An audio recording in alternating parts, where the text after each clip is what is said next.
बिस्मिल्लाहिर्रहमानिर्रहीम अस्सलाम वालेकुम। Welcome to literature with WB।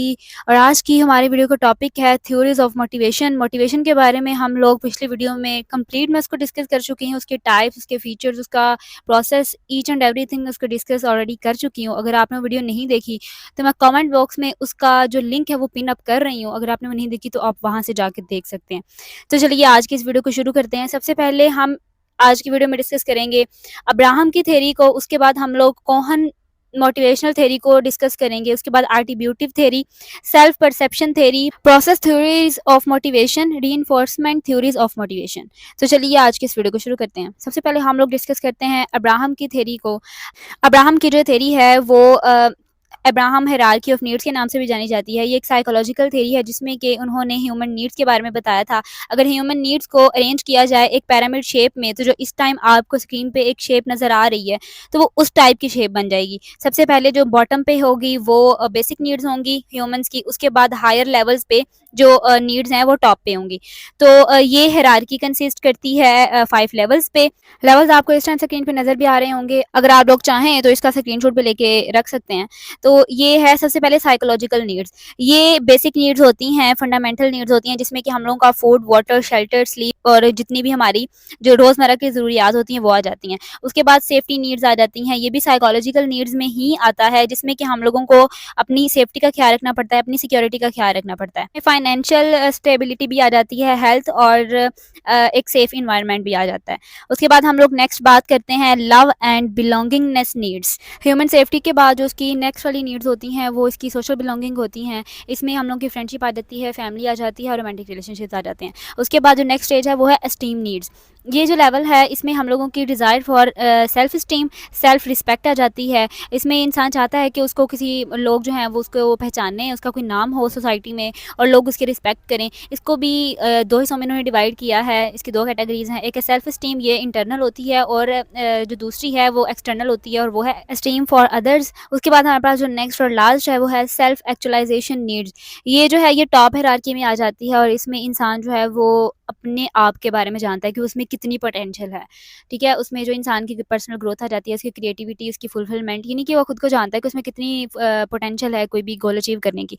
उसके बाद जो हम लोगों को इसका कंक्लूजन मिलता है वो ये है, जो इंसान है वो इसी एक पैटर्न को फॉलो करते हुए, यानी कि सबसे पहले वो अपनी बेसिक नीड्स को देखता है, उसके बाद लास्ट पे वो सेल्फ एक्चुअलाइजेशन तक पहुंचता है।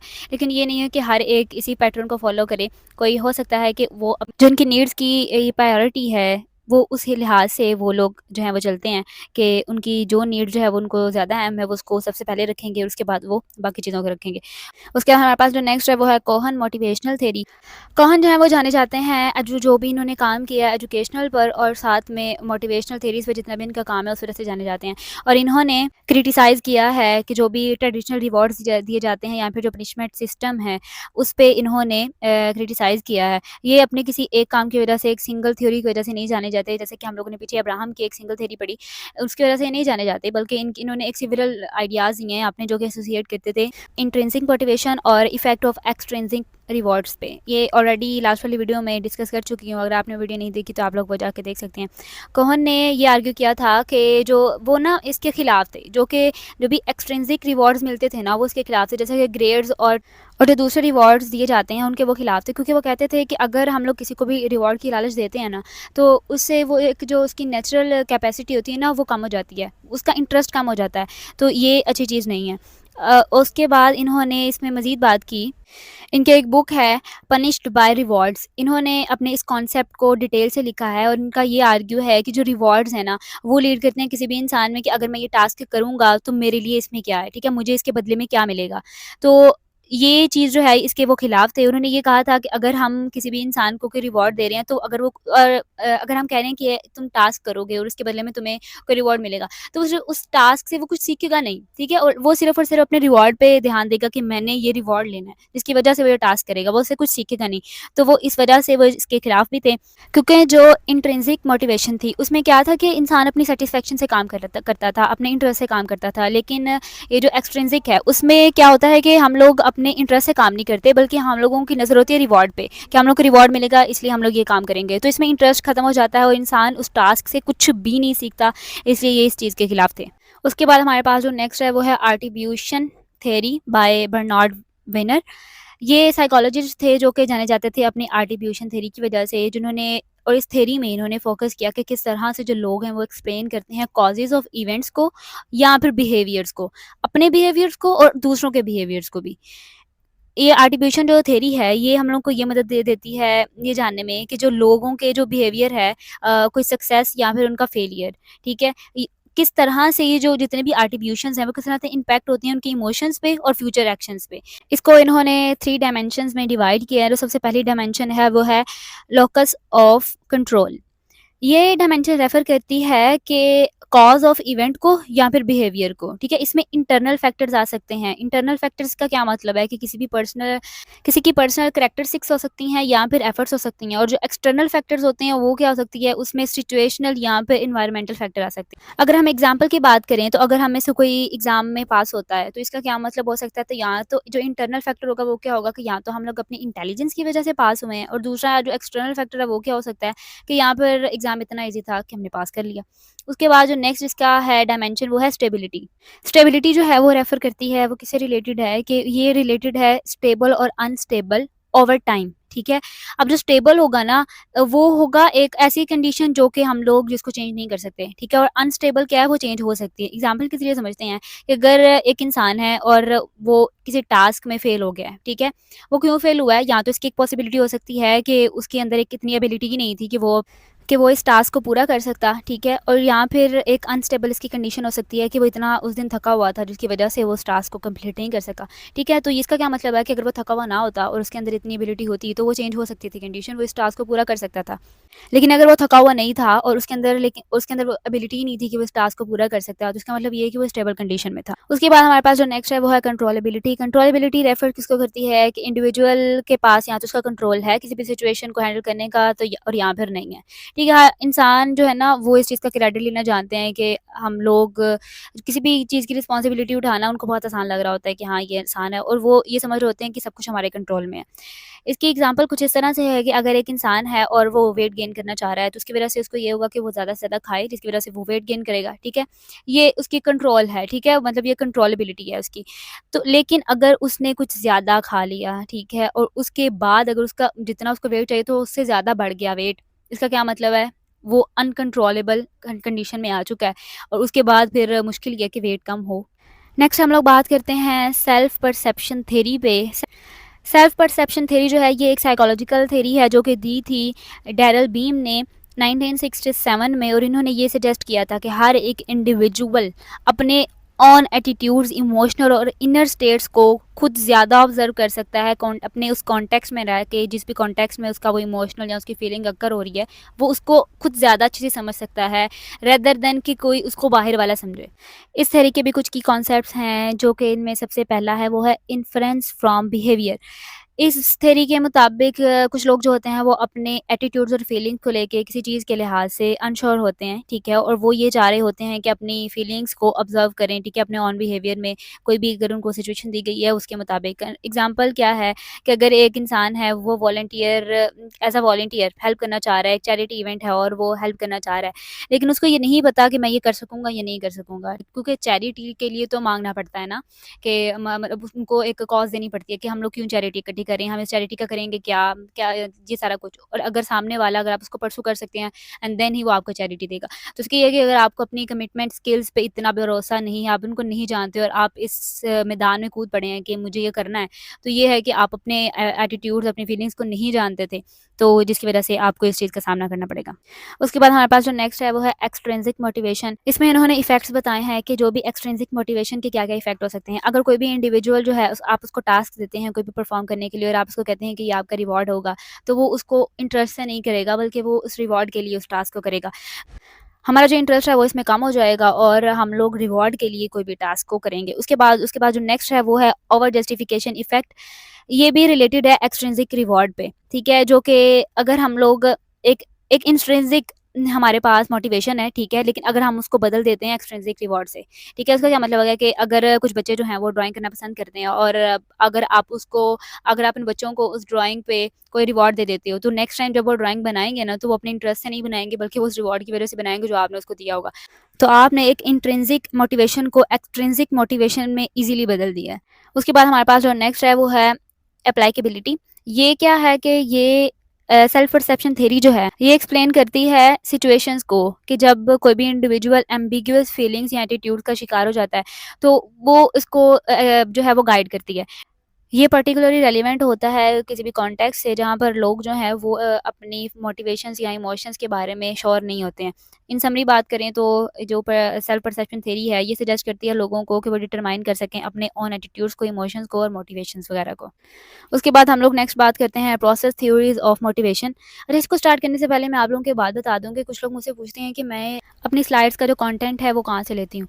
तो मैं प्रेफर करती हूँ वैसे बुक को ही कि जो चीज़ बुक से इजीली मिल जाए तो मैं उसको पिक करती हूँ वहाँ से। लेकिन अगर बुक पे बहुत मुश्किल लिखा हुआ है, क्योंकि मेरी मेरी कोशिश ये होती है कि मैं अपने व्यूअर्स को इतनी आसान लैंग्वेज में समझाऊँ, तो मैं बुक को साइड पे कर देती हूँ और मैं गूगल से जाके हेल्प लेती हूँ कि ईजी वर्डिंग में मैं आप लोग को समझा सकूँ। और अगर पेपर पॉइंट ऑफ व्यू से भी आपको लिखना है तो आप मेरी स्लाइड से ईजिली उसको कवर कर सकें।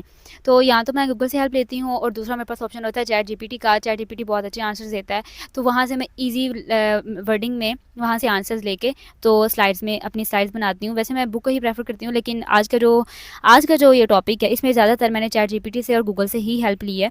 तो आप लोग इस क्योंकि इसमें वर्डिंग जो है वो काफ़ी ज़्यादा आसान हो जाती है, तो इसलिए मैं यही प्रेफर करती हूँ कि जो वर्डिंग है वो आसान रहे और ईजिली समझ में भी आ जाए। तो चलिए अब टॉपिक को आगे बढ़ाते हैं कि process theories of motivation. Process theories of motivation जो है ये फोकस करती है कि अंडरस्टैंड करने में किस तरह से एक इंडिविजुअल जो है वो कोई गोल सेट करता है और उसके बाद उस गोल को अचीव करने के लिए कौन कौन से एक्शंस करता है। इसके भी कुछ प्रोसेस हैं, जिसमें सबसे पहली जो थ्योरी है वो है एक्सपेक्टेंसी थ्योरी। ये थ्योरी दी थी विक्टर रोम ने। इस थ्योरी के मुताबिक जो हमारी मोटिवेशन है वो डिपेंड होती है एक्सपेक्टेशंस पे, ठीक है। एक एफर्ट जो कि हमारी जो कि लीड करती है हमारी परफॉर्मेंस को, ठीक है, ये एक्सपेक्टेंसी में आ जाती है। उसके बाद वो परफॉर्मेंस जो कि लीड करती है किसी भी रिवॉर्ड को, ठीक है, ये आ जाती है इंस्ट्रूमेंट में। उसके बाद वो रिवॉर्ड वो लीड करता है डिजायरेबल को, और इसको हम लोग वैलेंस कहते हैं। इन अदर वर्ड्स अगर बात करें तो जो लोग हैं वो मोटिवेट होते हैं कोई भी एक्ट करने में उस वक़्त जब उनको ये बिलीव हो कि हमें ये करने पे रिवॉर्ड मिलेगा।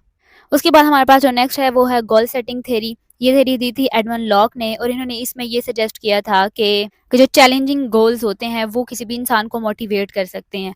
क्योंकि अगर हमारे सामने हमारा गोल जो है वो क्लियर एक डायरेक्शन में होगा, उसका कोई पर्पस होगा, तो हम लोग उसको अचीव करेंगे, ठीक है। और उसको अचीव करने में हम लोग जो अपनी मोटिवेशन है उसको हम लोग बूस्ट कर देंगे। उसके बाद हमारे पास जो नेक्स्ट है वो है सेल्फ डिटर्मिनेशन थ्योरी। ये थ्योरी एम्फसाइज करती है इम्पोर्टेंस को, इंट्रिंसिक मोटिवेशन को। इनका ये कहना था कि क्योंकि हर एक इंसान में एक साइकोलॉजिकल नीड्स होती हैं, खुद मुख्तारी की, कॉम्पिटेंस की, और साथ में कि वो क्योंकि दूसरों के साथ वो खुद को रिलेट कर रहा होता है। अगर ये सारी नीड्स जो है वो सेटिस्फाई होता है वो इस पे, तो वो इंट्रिंसिक मोटिवेशंस को बूस्ट कर देता है और वो चाहता है कि वो इंट्रिंसिक मोटिवेशंस को ही यूज़ करे। उसके बाद हमारे पास जो नेक्स्ट है वो है कंट्रोल थ्योरी। ये जो थ्योरी है वो ये कॉन्सेप्ट देती है फीडबैक का, ठीक है, कि इंसान जो है उसको जितना अच्छा फीडबैक मिलेगा उस लिहाज से वो मेहनत करेगा, ठीक है। क्योंकि अगर किसी इंसान ने एक अच्छा काम किया है तो सामने वाले ने उसको एक बहुत अच्छा फीडबैक दिया है, उसको अप्रिशिएट किया है, तो उसको कोशिश हो कि नेक्स्ट टाइम मैं इससे भी बेटर करूँ। तो इसलिए फीडबैक जो है वो लाइफ में बहुत इंपॉर्टेंट है, ये मेरा भी कहना है। इसलिए आप कमेंट सेक्शन में फीडबैक ज़रूर दिया करें, या फिर अगर आपको किसी टॉपिक की ज़रूरत है तो आप लोग मुझे वो भी बोल सकते हैं, इंशाल्लाह मैं वो भी प्रोवाइड करूँगी। तो उसके बाद जो नेक्स्ट है वो है इक्विटी थ्योरी।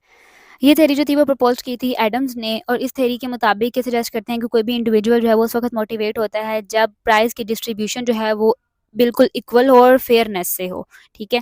उसके बाद हम लोग नेक्स्ट नेक्स्ट थ्योरी की बात करते हैं जो कि है रीइंफोर्समेंट थ्योरी ऑफ मोटिवेशन। ये थ्योरी जो है ये जानी जाती है रीइंफोर्समेंट लर्निंग थ्योरी के नाम से भी, और इसके जो प्रिंसिपल्स हैं वो बेस करते हैं बिहेवियरल साइकोलॉजी पे।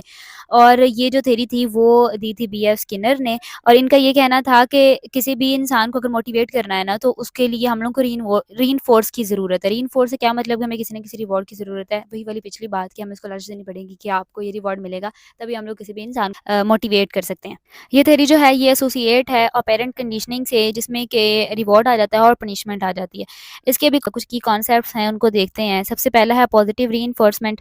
ये जो है ये इसमें इन्वॉल्व होती हैं कि इसमें रिवॉर्ड्स आ जाते हैं और साथ में इसमें पॉजिटिव आउटकम्स आता है किसी भी रीइंफोर्स का। यानी कि कोई भी इंडिविजुअल है, अगर वो पॉजिटिव रीइंफोर्समेंट अगर उसने कोई टास्क कंप्लीट किया है तो उसके लिए अगर उसको पॉजिटिव फीडबैक मिल रहा है तो वो उस एक्शन को दोबारा से फ्यूचर में करेगा।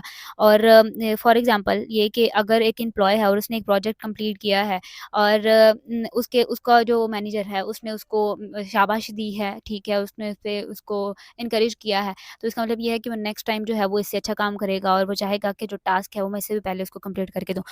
नेगेटिव रीइंफोर्समेंट में क्या है कि ये इन्वॉल्व करती है कि ये ना रिमूव कर देती है कोई भी अनप्लेजेंट स्टिमुलस को जो भी इनकरेज करते हैं उनके बिहेवियर को। ये पनिशमेंट की तरह नहीं होता है, लेकिन ये फिर भी कोई ऐसा उनके किसी ऐसे बिहेवियर को एलिमिनेट कर देते हैं जो कि एक नेगेटिव तासुर देता हो। उसके बाद हमारे पास जो नेक्स्ट है वो है पनिशमेंट। रीइंफोर्समेंट से अगर इसका कॉन्ट्रास्ट करें तो जो पनिशमेंट है उसमें इन्वॉल्व होती है नेगेटिव कॉन्सिक्वेंसेस, यानी कि डिस्करेजनेस इसमें आ जाती है, अनवांटेड बिहेवियर आ जाता है। इसमें इससे जो है अगर ये करने से जो भी अगर कोई गलती कोई इंसान कर रहा है तो उसमें जो है वो कम हो सकती है। एग्ज़ाम्पल से समझते हैं कि अगर एक एम्प्लॉयी है वो कंटिन्यूअसली लेट आता है, हर रोज़ लेट आता है, तो अगर उसको सज़ा के तौर पर अगर उसके पे में से कुछ डिडक्ट कर लिया जाए, ठीक है? तो इससे ये है कि वो फिर जल्दी आना शुरू हो जाएगा। उसको ये खौफ होगा कि मेरी पे है उसमें से मेरी रकम ना कट जाए, जिसकी वज़ह से वो जल्दी आना शुरू हो जाएगा। उसके बाद है एक्सटिंक्शन। ये जो है वो उस वक़्त अकर होती है जब जो पीछे वाली जो रीइंफोर्समेंट थी उसमें कोई भी हम लोग को रिवॉर्ड नहीं मिल रहा होता, ठीक है? अगर कोई भी रिवॉर्ड नहीं मिल रहा होता तो क्या होता है कि जो हमारा बिहेवियर है वो आहिस्ता-आहिस्ता डिसअपीयर होना शुरू हो जाता है और हमारी जो मोटिवेशन है वो गिरना शुरू हो जाती है, क्योंकि हमें कोई रिवॉर्ड नहीं मिल रहा होता। तो ये थी आज की वीडियो जिसमें कि मैंने कंप्लीट थ्योरीज़ के बारे में बताया मोटिवेशंस की। तो इंशाल्लाह मिलते हैं फिर नेक्स्ट वाली वीडियो में। अगर चैनल पर नए हैं तो सब्सक्राइब कर लें। अगर वीडियो से आपने कुछ भी सीखा है तो प्लीज़ वीडियो को लाइक कर दें, और अगर आपने कोई टॉपिक समझना है तो वो आप कमेंट बॉक्स में कह सकते हैं। तो चलिए इंशाल्लाह मिलते हैं नेक्स्ट वाली वीडियो में। तब तक अपना ख्याल रखिएगा। अल्लाह हाफ़िज़।